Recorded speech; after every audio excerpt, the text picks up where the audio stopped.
Hi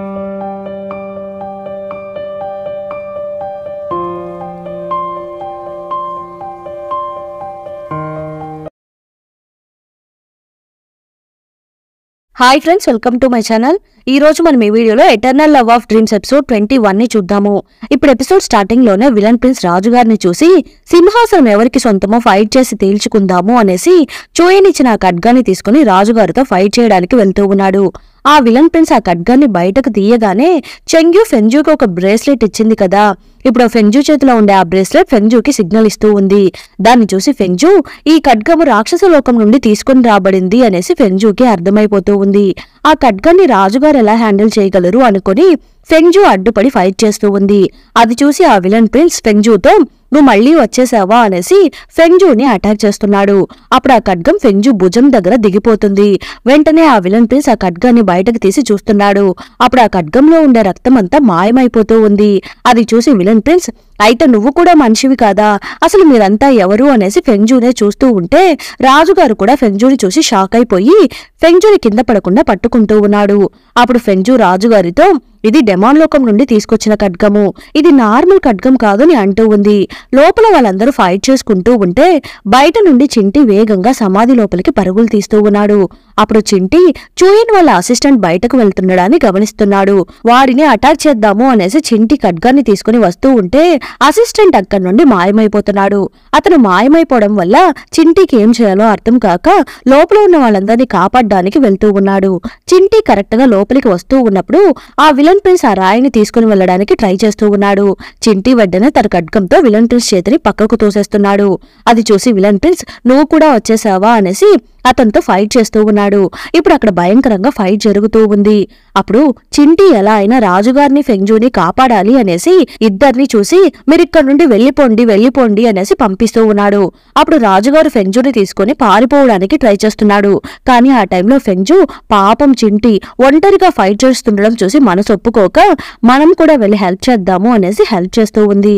ఆ situation ని use చేసుకుని విలన్ ప్రిన్స్ ఆ డెమాన్ కింగ్ ఖడ్గం తీసుకుని వచ్చి ఫెంజూని చంపడానికి ట్రై చేస్తూ ఉన్నాడు. చింటి ఇదంతా చూసి భయపడిపోయి ఫెంజూని ఎలా అయినా కాపాడాలి అనేసి వస్తూ ఉన్నాడు. కానీ అంతలో విలన్ ప్రిన్స్ ఆ ఖడ్గంతో చింటిని పొడిచేస్తున్నాడు. అది చూసి ఫెంజూ షాక్ అయిపోతుంది. రాజుగారు కూడా షాక్ అయిపోతున్నారు. చింటికి నోట్లో నుండి రక్తం వచ్చేస్తూ ఉంది. అప్పుడు కూడా చింటి ఎలా అయినా ఫెంజూని కాపాడాలి అనేసి ఫెంజూని రాజుగారి దగ్గరికి తోసేసి అక్కడున్న గేట్ ని క్లోజ్ చేసేస్తున్నాడు. మళ్లీ వెళ్లి వాళ్ళతో ఫైట్ చేయడం స్టార్ట్ చేస్తున్నాడు. ఇప్పుడు చింటి మీరు ఇక్కడ నుండి పారిపోండి అని అరుస్తూ ఉంటే రాజుగారు ఫెంజూని లాక్కొని పారిపోదామని ట్రై చేస్తున్నాడు. కానీ ఫెంజూకి మాత్రం వెళ్లడానికి మనసు ఒప్పుకోవడం లేదు. చింటి అని అరుస్తూ ఉంటే రాజుగారు ఫెంజూని తీసుకుని వెళ్తూ ఉన్నాడు. ఇప్పుడు రాజుగారు ఫెంజూని ఆ సమాధి నుండి బయటకు తీసుకుని వచ్చేస్తున్నారు. కానీ ఫెంజూ మాత్రము చింటికి నా వల్లే ఇలా అయింది అని బాధపడుతూ ఉంది. అంతలో అక్కడున్న సమాధి అంతా కూలిపోయి పడిపోతూ ఉంది. ఇక్కడేమో ఫెంజూ నోట్లో నుండి రక్తం అంతా కక్కుకొని కళ్ళు తిరిగి పడిపోతూ ఉంది. రాజుగారికి ఏం చేయాలో అర్థం కాక కూర్చొని ఉన్నాడు. ఆ సమయంలో చూయన్ వాళ్ళ అసిస్టెంట్ చూయన్ దగ్గరికి వెళ్తున్నాడు.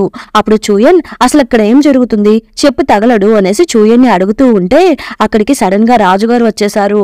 ఆ రాజుగారు వేరే ఎవరో కాదు మన దోంగువానే అని అంటూ ఉన్నాడు. అది విని చూయన్ కూడా షాక్ అయిపోతున్నాడు.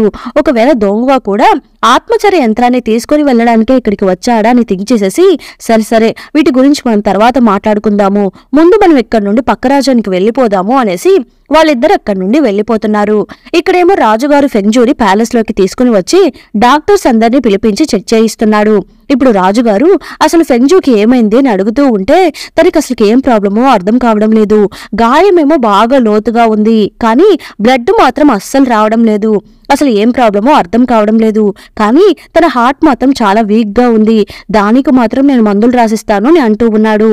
సరే మీరందరూ బయటకు వెళ్ళండి అనేసి రాజుగారు ఇప్పుడు ఫెంజూతో మాట్లాడుతూ ఉన్నాడు. కానీ ఫెంజూ మాత్రం ఇంకా మైకంలోనే ఉంది. ఇప్పుడు రాజుగారు ఫెంజూని చూసి నువ్వు అసలు మనిషివే కాదు, వేరే ఎక్కడి నుండే ఇక్కడికి వచ్చావని నాకు ఇప్పుడే తెలిసింది. కానీ నువ్వు కొంచెం కూడా నీ ప్రాణాల గురించి లెక్క చేయకుండా నన్ను కాపాడావు. నువ్వు అసలు ఎవరివి, ఎందుకు ఇక్కడికి వచ్చావు, వీటన్నిటికీ నాకు ఆన్సర్ కావాలి. మనం జరిగిందంతా మర్చిపోయి మళ్లీ మన కొత్త లైఫ్ ని స్టార్ట్ చేయాలని నాకు అనిపిస్తుంది. అదంతా జరుగుతుందా అనేసి రాజుగారు మైకంలో ఉన్న ఫెంజూని చూసి అడుగుతూ ఉన్నాడు. ఇప్పుడు రాజుగారు రాజమాత గారిని మీట్ అవ్వడానికి వస్తూ ఉన్నాడు. రాజమాత ఏమో బాధపడుతూ కూర్చొని ఉన్నారు. ఎందుకంటే ఆ సమాధి కూలిపోయి పడిపోవడం వలన లోపలున్న వాళ్ళందరూ చనిపోయారు. విలన్ ప్రిన్స్ మన రాజమాత గారి సొంత కొడుకు కాబట్టి బాధపడుతూ కూర్చొని ఉన్నారు. అప్పుడు రాజుగారి లోపలికి వచ్చి రాజమాతతో, నేను అన్న బాడీకి చేయాల్సిన కార్యక్రమాలన్నింటినీ చేసేస్తాను అని అంటూ ఉంటే రాజమాత వెంటనే, వాడి బాడీని కూడా అక్కడి నుండి తీసుకొని రాకండి, వాడు ఆ సమాధిలోనే కుళ్ళిపోయి చావనివ్వండి. మీ ఇద్దరిని పెంచి పెద్ద చేయడానికి నేను ఎన్ని కష్టాలు పడ్డానో మీకు తెలియదా? వాడు ఎంత పెద్ద పని చేశాడు, వాడి ఇంకా అసలు నా కొడుకే కాదు, వాడి గురించి నువ్వు ఇంకా నాతో మాట్లాడవద్దు అనేసి రాజమాత ఏడుస్తూ ఉన్నారు. రాజుగారికి ఏం చెప్పాలో అర్థం కావడం లేదు. ఇప్పుడు వెంటనే రాజమాత, ఫెంగ్జూ చింటీ గురించి నేను నీకు ఒక మ్యాటర్ చెప్పాలి. చింటీ నీ కోసం వాడి ప్రాణాల్ని త్యాగం చేసేశాడు. అందువల్ల ఇంక నువ్వు వాడిని ద్వేషించకూడదు. వాడు చేసిన మిస్టేక్స్ అన్నిటి క్షమించేయు. అలానే ఆ అమ్మాయి ఫెంగ్జూ కూడా మళ్ళీ నేను కాపాడిందని నాకు తెలిసింది. నాకింక దీని గురించి ఏం చెప్పాలో కూడా అర్థం కావడం లేదు. నువ్వు ఇంకా అమ్మాయిని మహారాణిని చేసినా కూడా నేనేమీ అడగను అనేసి బాధగా అంటూ ఉన్నారు. రాజుగారికి ఏం చెప్పాలో అర్థం కాక సైలెంట్ గా కూర్చొని ఉన్నారు. చింటీ తన కళ్ళ ముందే మాయపోయిపోతున్నట్టుగా కలగంటూ ఫెంగ్జూ ఇప్పుడు నిద్రలేస్తూ ఉంది. నా వల్లే చింటీ చనిపోయాడు, నా కోసం తన ప్రాణాల్ని త్యాగం చేసేశాడు అనేసి ఫెంగ్జూ ఆ బాధని తట్టుకోలేకపోతూ ఉంది. వెంటనే తన డ్రెస్ నుండి ఒక చిన్న క్లాత్ ని చింపి తలలో ఒక రిబ్బన్ లాగా కట్టుకుని, ఇప్పుడు నేను నీకు కృతజ్ఞతలు తెలపలేకపోతున్నాను, కానీ నీకోసం 3 సంవత్సరాలు దుఃఖం పాటిస్తాను అనేసి ఆ రిబ్బన్ ని తలకి కట్టుకుంటూ ఉంది. ఆ టైంలో మోయన్ రూమ్ లోకి వస్తూ ఉంది. వెంటనే మోయన్ పక్కనున్న పనివాళ్ళని చూసి, రాణిగారు లేచారని రాజుగారికి ఇన్ఫర్మేషన్ ఇవ్వండి అని మోయన్ చెప్పగానే పనివాళ్లందరూ రాజుగారి దగ్గరికి పరుగులు తీస్తూ ఉన్నారు. అప్పుడు మోయన్ ఎంత చెప్తున్నా వినకుండా ఫెంగ్జూ లేచి నడుస్తూ ఉంది. నేను కాసేపు ఒంటరిగా ఉండాలనుకుంటున్నాను అనేసి ఫెంగ్జూ బయటకు వెళ్లిపోతూ ఉంది. బయటకు వెళ్లి చాలా డల్గా నిలబడుకుని ఉంటే అక్కడికి ఫెంగ్జూని చూడ్డానికి చెంగ్యూ వస్తూ ఉంది. చెంగ్యూ కూడా పాపం బాధపడుతూ ఉంది. అప్పుడు ఫెంగ్జూ, చింటీ నా కోసం చనిపోయాడు, ఒకరు నా కోసం ప్రాణాలు ఇస్తారని నేనెప్పుడూ అనుకోలేదు. ఇంక నేనెప్పుడు చింటీని చూసి నా రుణాన్ని తీర్చుకుంటానో నాకే అర్థం కావడం లేదని ఫెంగ్జూ అంటూ ఉంది. దానికి చెంగ్యూ, పర్లేదు ఇంక వదిలేయి, ఎవరికి తెలుసు నీకు ఇంకొకసారి అతన్ని మీట్ అయ్యే అవకాశం రావచ్చేమో అనేసి ఒక మెడిసిన్ బాటిల్ ని తీసి ఫెంగ్జూకి ఇచ్చేసి, ఈ మెడిసిన్ ని వేసుకుంటే ఆ డెమాన్ ఖడ్గం నిన్ను అటాక్ చేసింది కదా, ఆ గాయం పూర్తిగా మాయమైపోతుంది, అందువల్ల దయచేసి నిన్ను నువ్వు బాగా చూసుకో అని చెప్పేసి చెంగ్యూ అక్కడి నుండి వెళ్లిపోతూ ఉంది. ఇప్పుడు ఒంటరిగా బయట కూర్చొని ఉన్న ఫెంగ్జూని మీట్ అవ్వడానికి రాజుగారు వస్తున్నారు. వచ్చి రా లోపలికి వెళ్లిపోదామని పిలుస్తూ ఉంటే, లేదు నేను చందమామని చూస్తూ కాసేపు ఇక్కడే కూర్చొని ఉంటానని ఫెంగ్జూ అంటూ ఉంది. అలా అయితే నేను కూడా నీతో ఉంటాను అనేసి రాజుగారు కూడా అక్కడే కూర్చుంటున్నారు.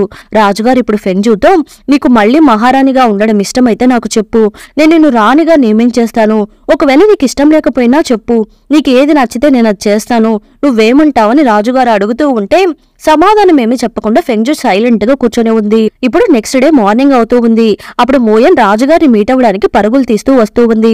వచ్చి రాజుగారి అసిస్టెంట్ ని చూసి, మీరు ముందు వెళ్లి రాజుగారికి ఇంపార్టెంట్ మ్యాటర్ గురించి చెప్పండి, ఫెంగ్జూ మళ్లీ కనిపించకుండా మాయమైపోయారని అంటూ ఉంది.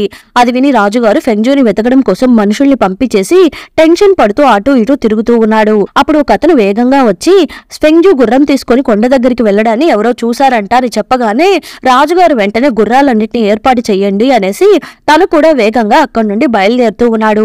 ఇంతకు ముందు ఫెంగ్జూ చింటీతో కలిసి ఆ కొండ చివరి దగ్గరికి వెళ్ళింది కదా, ఇప్పుడు ఫెంగ్జూ అక్కడికి వచ్చి నిలబడుకుని, చింటీ నన్ను క్షమించు, నేను నా సంతోషం కోసం దోంగువాత కాసేపు స్పెండ్ చేయాలి అనేసి ఇక్కడ చాలా రోజులు ఉండిపోయాను, మధ్యలో నిన్ను కూడా ఇందులో ఇన్వాల్వ్ చేసి నీ ప్రాణాలు పోవడానికి నేను కూడా ఒక కారణమైపోయాను, నువ్వు నన్ను క్షమించు, నా సంతోషం కోసం నేను నిన్ను బలి చేసేశాను అనేసి ఏడుస్తూ అక్కడే నిలబడుకుని ఉంది. ఇప్పుడు ఆ ప్లేస్ కి రాజుగారు వాళ్ళ మనుషులతో పాటు అక్కడికి వస్తున్నారు. రాజుగారు ఫెంగ్జూని చూసి, నువ్వు ఇప్పుడు నిలబడుకుని ఉన్న ప్లేస్ చాలా ప్రమాదకరమైనది, నువ్వు ముందు ఇక్కడికి వచ్చేయని పిలుస్తూ ఉంటే ఫెంగ్జూ వెంటనే తిరిగి చూసి రాజుగారితో, మీరు చాలా రోజుల నుండి నన్ను ఒక క్వశ్చన్ అడుగుతూనే ఉన్నారు, అసలు నీ మనసులో ఎవరున్నారు అనేసి, ఇప్పుడు నేను మీ దగ్గర ఆ నిజం చెప్పబోతున్నాను, నా మనసులో చింటీనే ఉన్నాడని అంటూ ఉంది.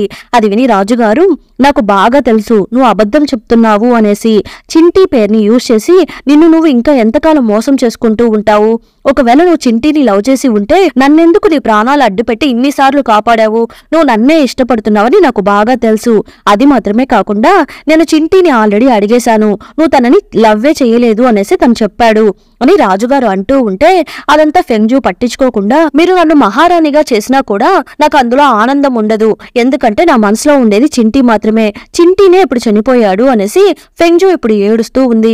దానికి రాజుగారు, అవును చింటీ చనిపోయాడు, మనం ఇద్దరం కలిసి ఇంకా మనం కొత్త లైఫ్ ని స్టార్ట్ చేద్దాము, పాతవన్నీ ఇంకా మర్చిపో, నేను కూడా మర్చిపోతాను, ప్లీజ్ ఇక్కడికి వచ్చేయని రాజుగారు పిలుస్తూ ఉన్నారు. ఫెంగ్జూ వెంటనే లేదు లేదు మీరు నన్ను క్షమించండి అనేసి ఆ కొండ మీద నుండి దూకేస్తుంది. తనని కాపాడడం కోసము రాజుగారు ట్రై చేస్తున్నారు. రాజుగారు ఇప్పుడు తన చేతిని పట్టుకోగానే చెంగ్యూ ఇచ్చిన బ్రేస్లెట్ మాత్రం రాజుగారి చేతికి వచ్చేస్తుంది. ఫెంగ్జూ ఏమో కింద పడిపోతుంది. అంతలో అక్కడికి గార్డ్స్ అందరూ వచ్చి రాజుగారిని పైకి లాక్కొనొస్తున్నారు. రాజుగారేమో గట్టిగా ఏడుస్తూ ఉన్నాడు. ఫెంగ్జూ ఏమో కింద పడిపోతూ ఉంది. రాజుగారి నోట్లో నుండి రక్తం వచ్చేస్తూ ఉంది. ఇప్పుడు రాజుగారిని తీసుకుని వచ్చి ప్యాలెస్ లో పడుకోబెట్టున్నారు. డాక్టర్స్ అందరూ వచ్చి రాజుగారిని చెక్ చేసి చూస్తూ ఉన్నారు. కానీ రాజుగారు మాత్రము ఫెంగ్జూ నా కోసం ఒక్కసారి ఆగు అని రిపీటెడ్ గా చెప్తూ ఉన్నాడు. అప్పుడు అక్కడున్న అసిస్టెంట్ రాజుగారికి ఏమైంది అని డాక్టర్ని అడుగుతూ ఉంటే అప్పుడు ఆ డాక్టర్ అసలు రాజుగారి బాడీలో ఎలాంటి ప్రాబ్లమ్స్ లేదు, కానీ ప్రేమ వల్ల అతని హృదయం బద్దలైపోయింది, అసలు జీవించడానికి కూడా ఇష్టం లేకుండా ఉన్నాడు, ఇంతకు మించి ఈ మెడిసిన్స్ అంతా తనని క్యూర్ చేయలేదని అంటూ ఉన్నాడు. ఇక్కడేమో ఫెంగ్జూ తన భూలోక జీవితాన్ని కంప్లీట్ చేసుకుని స్వర్గానికి వచ్చేస్తుంది. వచ్చి చింటీ బాడీని కనిపెట్టి స్వర్గానికి బాడీని తీసుకుని వెళ్లిపోతుంది. అప్పుడు అక్కడ సీ కూచావ్ అనే గాడ్ ఉన్నాడు కదా, ఆల్రెడీ అతను ఫెంగ్జూ దగ్గర నుండి సగం నీడని కూడా తీసుకుని వెళ్లారు కదా, అతనే మనుషులందరూ చనిపోయాక వాళ్ళని నెక్స్ట్ ఏం చేయాలని డిసైడ్ చేస్తూ ఉంటాడు. అతడు ఇప్పుడు చింటీని చెక్ చేసి చూస్తూ ఉన్నాడు. అప్పుడు ఫెంగ్జూ మళ్లీ ఇతన్ని ప్రాణాలతో రప్పించడానికి నీకు వీలవుతుంది కదా అని అడుగుతూ ఉంటే దానికి ఇతను డెమాన్ లోకంలో ఉండే ఖడ్గంతో చనిపోయాడు కాబట్టి వీడి బాడీలో ఇంకా మంచి శక్తులు అనేది ఉండవు, ఓన్లీ చెడ్డ శక్తులు మాత్రమే ఉంటాయని అంటూ ఉన్నాడు.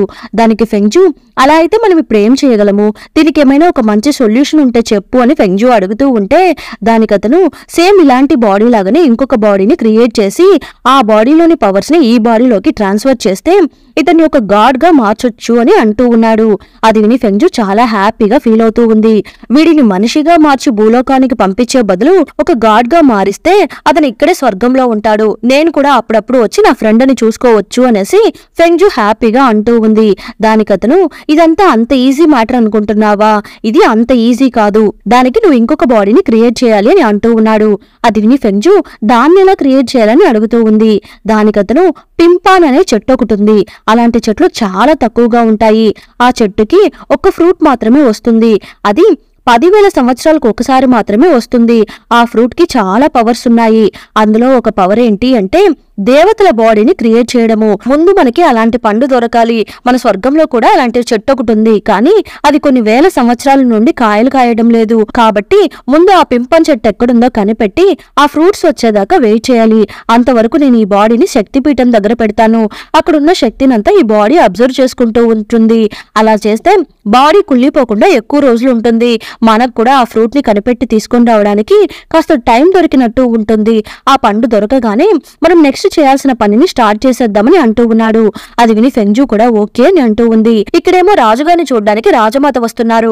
అప్పుడు అక్కడ రాజుగారు బక్క చిక్కిపోయి డల్ గా కూర్చొని ఉన్నారు. రాజుగారిని చూసి రాజమాత ఏమైందిరా ఇలా వాడిపోయి కూర్చొనున్నావు, నువ్వు ఈ రాజ్యానికి రాజువి, నువ్వు ఇలా ఉంటే రాజ్యాన్ని ఎవరు చూసుకుంటారు, మీ నాన్న నీకు నేర్పించిందంతా మర్చిపోయావా, నాకున్న ఇంకొక కొడుకు ఆల్రెడీ చనిపోయాడు, నిన్ను కూడా నేను ఇప్పుడు కోల్పోవడానికి రెడీగా లేను అనేసి రాజమాత ఏడుస్తూ ఉన్నారు.